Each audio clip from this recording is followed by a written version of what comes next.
if you don't understand these three things about fat loss, there's a good chance that you'll have a pretty difficult time, or you'll just end up wildly unsuccessful in your kind of fat loss journey, potentially leading you to regaining all the weight that you lost or just not getting to where you want to be. So let's go over these three things. So number one, fat loss, it is not linear, and you shouldn't plan on it being linear either. So what I mean by this is that when you're going through a fat loss phase, it is very unlikely that you're just going to lose 1 pound per week, week in and week out. You're most likely going to have some weeks in which your weight drops by 3 pounds, and then other weeks in which your weight doesn't drop at all, because there's other things that affect your weight other than just body fat and the tissue on your body. And especially if you're kind of new and you're also getting into a consistent quality training routine, there's a chance that you will be building muscle alongside losing fat, which might skew your weight and might actually lead to someone gaining some weight, but their body composition improves because they build muscle and lose fat. So how can you account for these weight fluctuations? Well, I think one way of doing this is making sure that you take a weekly weight average.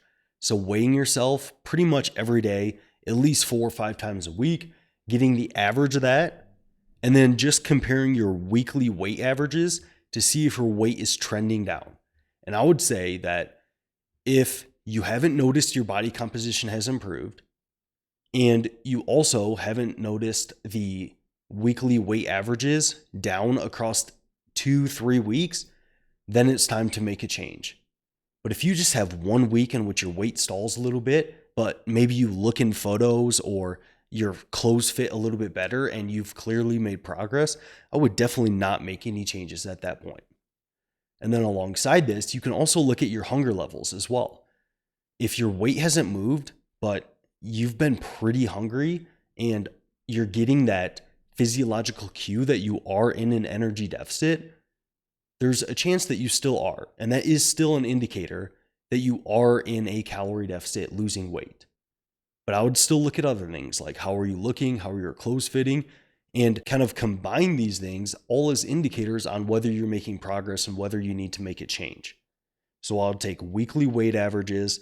I would pay attention to how you're looking, pay attention to how your clothes are fitting, what your hunger levels are. And then if you have a couple weeks in a row in which, maybe your hunger seems pretty normal, you're feeling like you're looking about the same, your clothes are fitting about the same, your weekly weight averages, those are also not moving much, I'll make a change at that point. But I think a big mistake that people can make is only looking at their weight like one day after another. And they get really freaked out if their weight stalls for like 3 or 4 days. But there's other things that I would look at that I just mentioned. And also I would keep that weekly average to kind of take away making decisions just based on some day-to-day fluctuations in your weight. Now, the second thing that no one tells you is that metabolic adaptation will occur and it will most likely be persistent. So first off, what is metabolic adaptation? Well, this term kind of encompasses all of the negative side effects that you see to dieting. So this is going to be an increase in food focus. It's going to be changes in hormonal levels. And I will show you a chart right now from Stronger by Science that kind of displays the changes in hormone levels. I thought it was a really cool chart when I was reading this article. Also, this article is a great read as well. And it's effectively our body becoming more efficient with the energy it's receiving because you're in a more energy restricted environment. You're in a calorie deficit. So your body is doing its best to not starve and to become more efficient and a little bit more economical with the energy that it's using. So it kind of down regulates some hormonal production, maybe some reproductive systems.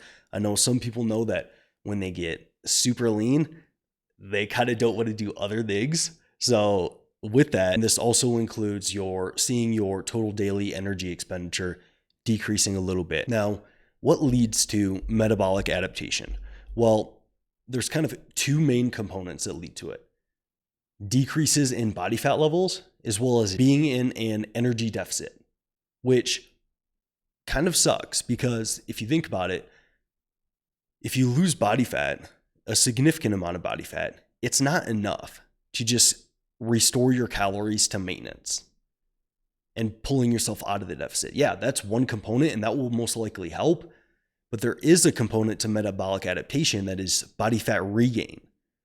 And just sustaining a suppressed body fat level likely coincides with some metabolic adaptation. And this metabolic adaptation seems to be persistent, as I know Eric Trexler was recently on a podcast discussing a study on people who went through this like extreme weight loss. And the biggest predictor of them sustaining that lost weight was actually having more metabolic adaptation, which suggests that if you sustain weight loss, even over the course of years, you're still going to have some metabolic adaptation. However, what this study also suggests is that it's not the end of the world. It's not the end of the world if you have some metabolic adaptation.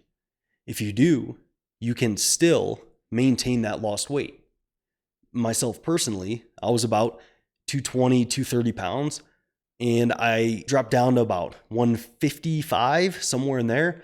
And now for me, a sustainable body weight is more so in that 175 to 185 range. But I'm sure that I still have some metabolic adaptation going on.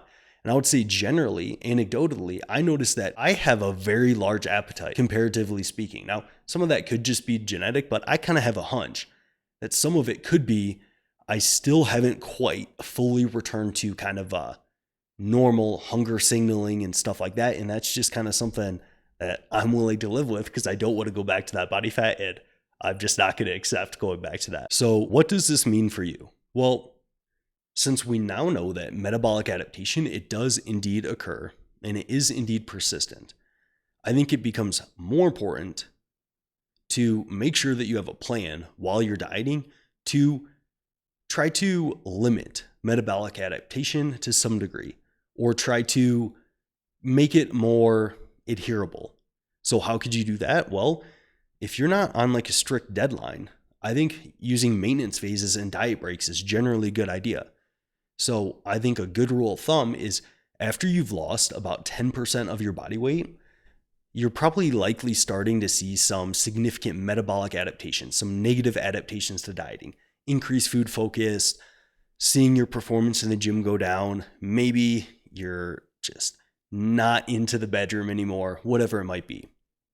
At that point, after losing about 10% of your body weight, I think it's a good idea to go through a maintenance phase of maybe about 4 to 8 weeks and just kind of hold that body weight. Just practice maintenance for a while, as if you're losing weight, you probably want to maintain that lost weight. So bring yourself to maintenance for 4, 8, 12 weeks, somewhere in that range, until you maybe start feeling pretty normal again.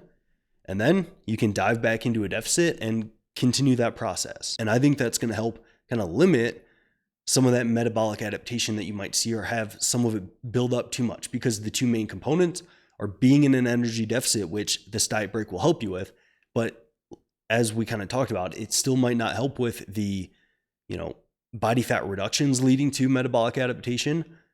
But I still think that if you do a good job kind of managing it, that you can sustain this fat loss. And this kind of brings me right into my third point, is that often when people are talking to you about fat loss, they talk about a certain diet or certain supplements or a certain workout routine, or do this 10-minute ab workout in the morning every single day and you'll be as jacked as I am. But I think that is a bunch of bullshit. I think the focus should be on behavior modification. And the focus should be on what are sustainable behavior changes that you can make for the rest of your life, rather than on one specific workout or one specific hack. Because it seems as though the biggest predictor of maintained body fat over time is sustained behavior change, being more active, eating whole, nutritious foods throughout the day, choosing a healthier lifestyle altogether, rather than just thinking that you're going to do this 8-week lean down for summer program and actually maintain that. So I think that the third thing that no one tells you is that the most important thing is not like some specific hack or trick. It's being able to sustain behavior change over time. Now, does this mean that you necessarily need to love working out or that you need to love lifting weights and stuff like that? Not necessarily, at least not right away. I hated lifting when I first started lifting, but then I started seeing some results, and now I genuinely love lifting weights, and I do it every single morning because I love it. I literally program my program so I can lift every day. And that's just how I like starting my day every day. But you don't have to be that crazy about it. And what I would say is that focus on building these behaviors into your routine and focus on the long term of, okay, what is going to be a way for me to schedule regular exercise in my routine that I can do over the course of the long run? And that's not to say that an 8-week quick program couldn't help you out and get the ball rolling. But if you're looking to maintain fat loss for the rest of your life, then you're going to have to sustain behavior changes, and you are going to have to adopt probably a different lifestyle that got you to a unfavorable body fat in the first place. So 3 things not a lot of people are going to tell you is that fat loss isn't linear, and you should plan on it not being linear and look at other things other than just your weight. Number 2, metabolic adaptation is going to occur and it's going to be persistent. So you should also plan for that and plan for taking some breaks throughout your fat loss journey. And then number 3 is that the most important thing isn't some special workout or some special diet. It's being able to sustain behavior change over time. Now, another question that is often asked is whether abs are made in the kitchen. And if you can take the hint of the video on the screen right now, you know what I'm asking you to do. So thanks for checking this out, and I'll see you over there.